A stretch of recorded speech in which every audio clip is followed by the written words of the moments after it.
यह क्या मुश्किल है। मैं भी जादू जानती हूं और इसलिए मैंने इसका रूप भी पहचान लिया और इसका इतिहास भी जान लिया। किंतु मैं पर्देदार औरत हूं, इसे अपने सामने इसके असली रूप में न लाऊंगी। आप इसे लेकर दूसरे कक्ष में चले जाइए, फिर मैं जो कुछ करने को आपसे कहलवाऊं वह कीजिए। वह अपने असली रूप में आ जाएगा। बादशाह पक्षी को लेकर दूसरे कमरे में चला गया। इधर रानी ने एक पात्र में जल मंगवाया और उस पर मंत्र पढ़ने लगी। कुछ देर में पात्र का जल खौलने लगा। मल्लिका ने थोड़ा अभिमंत्रित जल बादशाह के पास भिजवाया और जल ले जाने वाली दासी से कहा, बादशाह से कहना कि इस जल को उस पक्षी पर छिड़क कर कहें कि इस मंत्र की शक्ति से तथा समस्त संसार के रचयिता सर्वसमर्थ भगवान की इच्छा से तू अपने पूर्व रूप को प्राप्त हो जा, और अगर तू स्वाभाविक रूप से पक्षी होकर ही जन्मा है तो इसी शरीर में रह। बादशाह ने मल्लिका की इच्छा अनुसार यह शब्द कहे और तुरंत ही बादशाह बद्र अपने असली रूप में आ गया। बादशाह को उसका रूप और चेहरे पर राजसी भाव देखकर बड़ी प्रसन्नता हुई कि वह पक्षी की योनि से छूट गया। बद्र अपने पुराने शरीर को पाकर खुशी के आंसू बहाने लगा।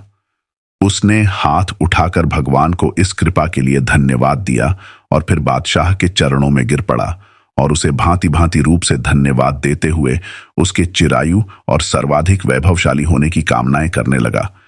मल्लिका ने यह देखा तो संतुष्ट होकर अपने आवास में वापस चली गई। बादशाह ने बद्र को उठाकर गले लगाया और फिर उसे अपने साथ बिठाकर भोजन कराया। भोजन के उपरांत उसने बद्र से पूछा कि तुमसे शहजादी जवाहर इतनी नाराज क्यों हो गई थी कि तुम्हें इतना बड़ा दंड दे बैठी। बद्र ने उसे आद्योपांत सारी कथा कह सुनाई। बादशाह को यह सुनकर बड़ा आश्चर्य हुआ।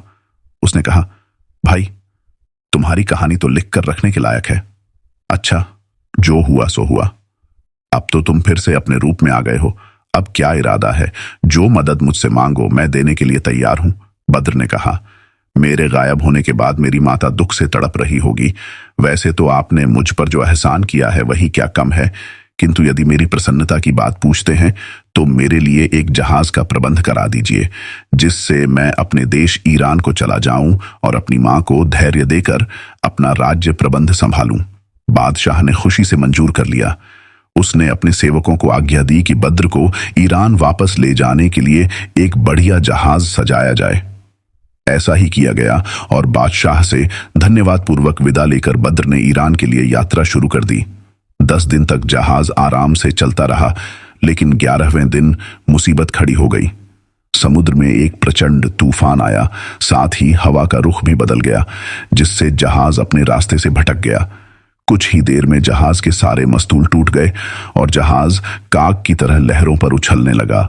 देखते ही देखते उसका तला एक जलगत चट्टान से टकराया और जहाज टुकड़े टुकड़े हो गया। औरों का मालूम नहीं क्या हुआ, किंतु बद्र एक तख्ते के सहारे तैरता हुआ कुछ घंटों में भूमि पर जा लगा। यह एक द्वीप था जिसमें समुद्र तट पर एक ओर पहाड़ था और दूसरी ओर दूर पर एक नगर दिखाई दे रहा था।